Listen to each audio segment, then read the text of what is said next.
ನಿಮ್ಮ ಒಂದು most favourite memory ಅಂತ ಹೇಳಿದ್ರೆ ಪ್ರೇಮ್ ಅವ್ರ ಜೊತೆಗೆ? ಅದು ಯಾವಾಗಲೂ ಫಸ್ಟ್ ಟೈಮ್ ಅವ್ರನ್ನ ಮೀಟ್ ಮಾಡಿದಂತಲೇ ಹೇಳ್ಬೋದು. ಓಕೆ, ಆ ಇನ್ಸಿಡೆಂಟ್ ಶೇರ್ ಮಾಡ್ಕೋಬೋದಾ? ಇನ್ಸಿಡೆಂಟ್ ಎಲ್ಲ ಆಲ್ಮೋಸ್ಟ್ ಎಲ್ಲ ಟೈಮಲ್ಲೂ ಹೇಳ್ಬಿಟ್ಟಿದ್ರೆ 1998 ಫಸ್ಟ್ ಟೈಮು ನಾವು ಮೀಟ್ ಆಗಿದ್ದು. ಹಿಂಗೆ ಏನೋ ಅನ್ಕೊಂಡಿರ್ಲಿಲ್ಲ, ಎಲ್ಲ ದೇವ್ರ ಇಚ್ಛೆ ಅನ್ಕೊಂತಿರಲ್ಲ ಹಂಗೆ ಸಡನ್ನಾಗಿ ನೋಡಿದ್ವಿ, ಆಯಿತು ಮಾತಾಡ್ಕೊಂಡ್ವಿ ಕ್ಯಾಶುವಲ್ ಆಗಿ. ಆಮೇಲೆ ಎಲ್ಲರಿಗೂ ಗೊತ್ತೇ ಇದೆ, rest is history. Okay. So ನೀವು ಅವರಿಗೆ ಕೊಟ್ಟಿರುವಂತಹ ಒಂದು ಸ್ಪೆಷಲ್ ಗಿಫ್ಟ್ ನಿಮಗೆ ತುಂಬಾ ಇಷ್ಟ ಆಗಿರುವಂತದ್ದು ಯಾವ್ದಾದ್ರು ಇದೆಯಾ ಆ ಥರದ್ದು?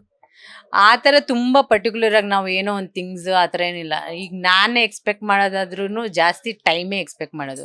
ಇದು ಕೊಡಿಸಿ ಅದು ಕೊಡಿಸಿ ಯಾವತ್ತೂ ನಾನು ಕೇಳಿಲ್ಲ. ಇದೆಲ್ಲ ನಂಬೋದು ಬಿಟ್ಟರೆ ಬಿಡ್ಬೋದು.